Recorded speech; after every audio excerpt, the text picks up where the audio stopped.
కొన్ని కథలు నిద్రతో మొదలవుతాయి, కాని ఈ కథ ఒక కల చుట్టూ తిరుగుతుంది. సింహపురి రాజ్యం సిరిసంపదలకు కొదవలేదు. కాని ఆ రాజ్యానికి కాబోయే రాజు, యువరాజు విక్రమ్ మాత్రం ఒక వింత రోగంతో మంచానపడ్డాడు. వైద్యులు, మాంత్రికులు ఎవరూ అతన్ని నిద్రలేపలేకపోయారు. విక్రమ్ ఊపిరి తీసుకుంటున్నాడు, గుండె కొట్టుకుంటోంది. కాని అతని ఆత్మ మాత్రం ఈ లోకంలో లేదు. అది సుదూరమైన కలల ప్రపంచంలో చిక్కుకుపోయింది. విక్రమ్ ఆత్మ ఒక మాయాద్వీపంలో ఉంది.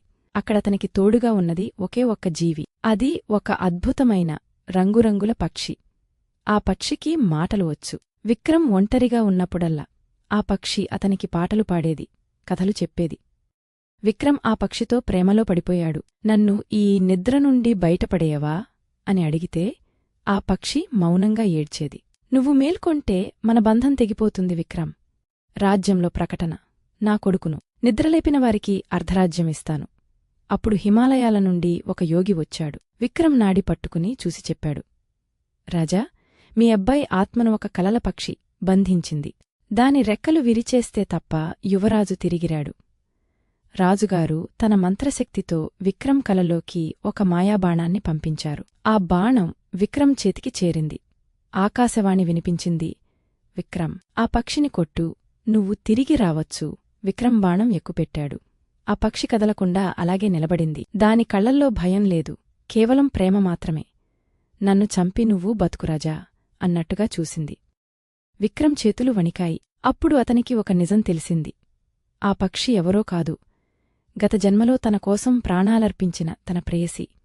ఆమె శాపం వల్ల పక్షిగా మారింది. విక్రమ్ను వదిలి వెళ్లలేక అతడే ఆత్మరూపంలో ఆ కలలోకి వచ్చి బందీ అయ్యాడు. ఆమెను బంధించింది విక్రమ్ కాదు. విక్రమ్ బతకాలని ఆమె తనను తాను పక్షిగా మార్చుకుని ఆ కలల లోకంలో కాపల కాస్తోంది. ఒకవేళ విక్రమ్ ఆ పక్షిని చంపితే అతను నిద్రలేస్తాడు. కాని ఆమె ఆత్మశాశ్వతంగా నరకానికి వెళ్తుంది. విక్రమ్ ఆ బాణాన్ని విరిచేశాడు.